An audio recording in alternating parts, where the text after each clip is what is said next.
Oke, assalamualaikum warahmatullahi wabarakatuh. Waalaikumsalam warahmatullahi wabarakatuh. Selamat siang dan terima kasih untuk semua yang sudah hadir. Hari ini kita akan membahas hasil survei lapangan pada bulan lalu tentang wawancara konsumen tentang produk kita Laboskin. Seperti yang kita tahu, produk kita punya keunggulan, tapi juga ada beberapa catatan penting yang pastinya dari konsumen yang perlu kita sikapi bersama. Saya harap di sini hari ini kita bisa putuskan langkah yang jelas. Mungkin dari Pak Direktur bisa langsung menyampaikan hasil wawancara. Terima kasih kepada Mas Dio. Dari hasil wawancara, Laboskin memang terbaik karena formulanya yang aman dan tidak membuat perut kering maupun tarik. Tapi ada beberapa kritik juga.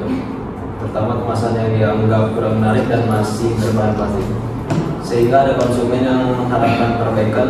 Selain itu, banyak masukan agar Laboskin membuat varian baru seperti anti-aging dan travel size. Varian ini dianggap penting oleh konsumen karena mereka mencari produk yang bisa dibawa ke bepergian dan digunakan untuk berbagai kebutuhan. Baik, saya menanggapi soal kemasan dan varian baru. Kalau bicara soal kemasan ramah lingkungan, itu memungkinkan, tapi tentu ada konsekuensi biaya dan waktu riset. Untuk ukuran travel size, dari segi mesin produksi, kami sebenarnya siap menyesuaikan, tapi kami butuh data proyeksi permintaan agar produksi tetap efisien dan tidak membebani gudang. Oke, izin menambahkan memang dari sisi keuangan, jika kita ubah kemasan dan tambah varian baru, pasti akan ada kenaikan biaya produksi. Namun kalau kita kemas dengan baik dan disertai strategi harga yang sesuai, konsumen masih bisa menerima. Perkiraannya itu ada kenaikan harga 10% dan itu masih masuk akal, tetapi harus dibarengi promosi yang intensif agar mereka paham value produk kita. Dari saya setuju karena dari wawancara memang konsumen suka Laboskin, tapi kemasan jadi pertimbangan mereka untuk repurchase. Selain itu, strategi promosi memang harus diperkuat. Konsumen bilang mereka lebih tertarik membeli produk yang sedang diskon atau bundling. Jadi usul dari saya nanti kita jalankan campaign yang lebih kreatif, termasuk kerjasama influencer yang sesuai dengan brand image Laboskin sebagai produk untuk kulit sensitif. Bapak Ibu, dari hasil wawancara yang saya rangkum, konsumen juga berharap Laboskin ini bisa menjaga ketersediaan produk, terutama jika ada varian baru. Mereka bilang kadang-kadang beberapa produk skincare cepat habis di pasaran, jadi mungkin bisa jadi catatan agar distribusi dan stok selalu siap. Kalau saya lihat ini semua langkah yang bagus, tapi saya perlu tahu apakah semua rencana ini sudah dikalkulasi potensi keuntungan dan risikonya. Karena saya ingin memastikan bahwa investasi yang dikeluarkan untuk pengembangan ini tetap memberi hasil yang positif untuk perusahaan. Betul Pak, kami sudah menyiapkan simulasi keuangan secara lengkap, mulai dari proyeksi biaya kemasan, terus R&D varian baru hingga estimasi penjualan. Hasilnya akan kami laporkan dalam rapat berikutnya. Kami juga mempertimbangkan strategi bertahap agar tidak membebani cash flow. Tapi saya juga ingin tahu dengan banyaknya produk skincare baru di pasaran, apakah strategi Laboskin agar tetap bersaing? Karena kemasan menarik dan varian baru saja belum cukup, perlu ada perbedaan.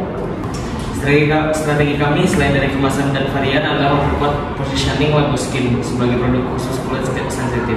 Kami juga akan edukasi pasar bahwa Laboskin itu aman, bahkan untuk kulit yang paling sensitif sekalipun. Hal ini akan menjadi diferensiasi utama dari kompetitor.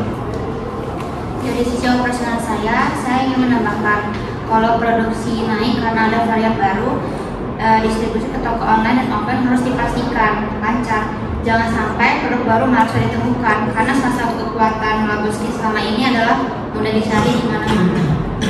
Oke, saya sepakat, tapi yang saya khawatirkan dalam proses inovasi, jangan sampai kualitas produknya itu menurun, karena yang membuat konsumen loyal ke Laboskin adalah formulanya yang ringan dan aman, itu yang harus dijaga.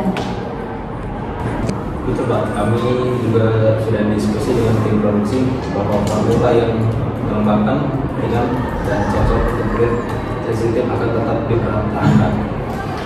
Bahkan untuk varian anti-aging akan kami pastikan formula tetap aman untuk sampai titik.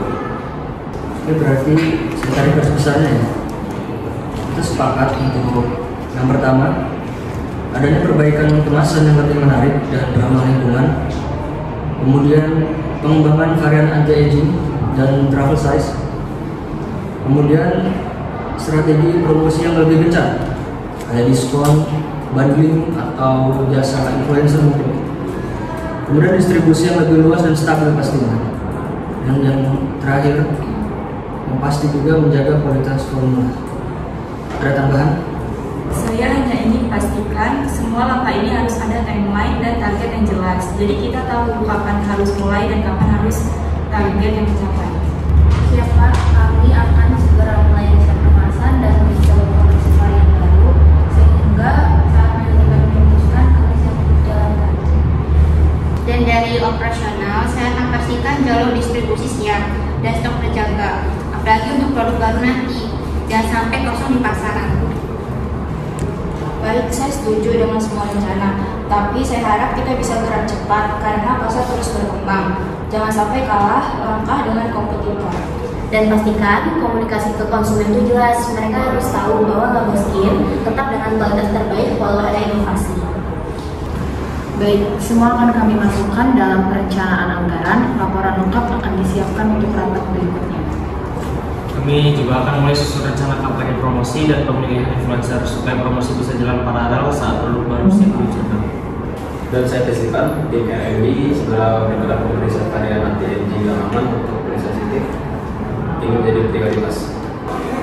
Baik, saya catat semua poin penting yang disampaikan hari ini. Mulai dari perbaikan kemasan, pengembangan varian baru, penguatan promosi, distribusi, hingga jaga kualitas produk. Nanti hasil notulen rapat ini akan saya bagikan ke masing-masing divisi untuk ditindaklanjuti. Jika ada tambahan atau revisi, silakan sampaikan kepada saya sebelum sore ini.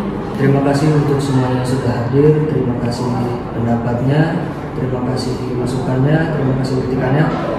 Saya apresiasi diskusi hari ini. Rapat saya tutup. Assalamualaikum warahmatullahi wabarakatuh. Waalaikumsalam warahmatullahi wabarakatuh.